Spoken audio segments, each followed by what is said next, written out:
Blind সৰু ছোৱালী আছে, তাই এটা গান গাব বিচাৰিছে। তাই বহুত আগতে আহিছে, তাই 4টা বজাৰ পৰা বহি আছে। তাক মাতিছোঁ মঞ্চলৈ, প্ৰিয়ংকা তাইৰ নাম। মই তাত ব্লাইণ্ড, চ' ব্লাইণ্ডক প্ৰিফাৰেঞ্চ দিবই লাগিব, তেওঁলোকে পাব লাগে আচলতে। তাক মাতিছোঁ মঞ্চলৈ।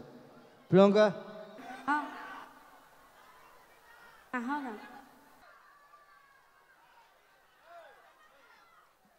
আচ্ছা, তাই কৈছে মই নাহৰ গাম, আপুনি গাব লাগিব। ঠিক আছে।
নাহৰ ফুলাৰ বতৰ, নাহৰ মোৰ মৰমৰ গা, নাহৰ